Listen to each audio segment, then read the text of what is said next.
ربیع الاول عظمتوں اور برکتوں کا مہینہ۔ جب زباں پہ محمد کا نام آ گیا، آسماں سے درود و سلام آ گیا۔ تیسرا اسلامی مہینہ ربیع الاول ہے۔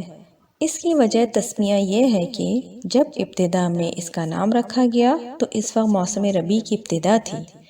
یہ مہینہ خیر و برکت اور سعادتوں کا ہے، کیونکہ اس مہینے کی 12 تاریخ کو اللہ تعالیٰ نے اپنے فضل و کرم سے رحمت للعالمین حضرت محمد صلی اللہ علیہ وآلہ وسلم کو پیدا فرما کر اپنی نعمتوں کی بارش برسائی۔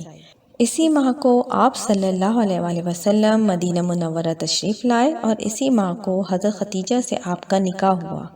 حضرت محمد سے جب پیر کے دن کا روزہ رکھنے کی وجہ پوچھی گئی تو آپ صلی اللہ علیہ وآلہ وسلم نے فرمایا کہ اسی دن میری ولادت ہوئی اور اسی دن مجھ پر پہلی وحی نازل ہوئی۔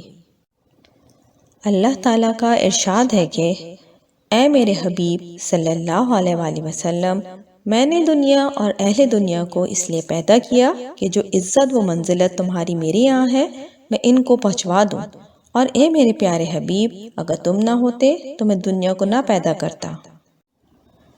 سورہ آل عمران میں اللہ تعالیٰ نے کم و پیش 1,24,000 انبیاء کرام کی محفل میں اپنے حبیب صلی اللہ علیہ وآلہ وسلم کی آمد کا ذکر یوں فرمایا: بے شک اللہ کا بڑا احسان ہوا مسلمانوں پر کہ انہی میں سے ایک رسول بھیجا۔ ایک اور جگہ ارشاد ہوا: اور یاد کرو جب اللہ نے پیغمبروں سے ان کا عہد لیا جو میں تم کو کتاب اور حکمت دوں، اور پھر تشریف لائے تمہارے پاس وہ رسول کہ تمہاری کتابوں کی تصدیق فرمائے، تو تم ضرور ضرور اس پر ایمان لانا اور ضرور ضرور ان کی مدد کرنا۔ 12 ربیع الاول بابرکت دن ہے۔ اس دن تمام عالم میں عاشقان رسول اپنے نبی کریم کی آمد کا جشن میلاد ہر سال ہی بہت ہی عقیدت اور احترام کے ساتھ مناتے ہیں۔ اس دن کا اہتمام اور رونقیں بھی عید ہی سی ہوتی ہیں۔ عرش سے فرش تک ہر سو عاشقان رسول اپنے نبی کے یوم ولادت کا جشن مناتے نظر آتے ہیں۔ گلی محلوں عمارتوں پہ چراغاں کیا جاتا ہے، رات رات بھر محفل میلاد کا اہتمام کیا جاتا ہے، اور ہم عاشقان رسول اپنے نبی کے ذکر اور نعتوں کو پڑھ کر اپنی محبتوں اور عقیدوں کا اظہار کرتے ہیں۔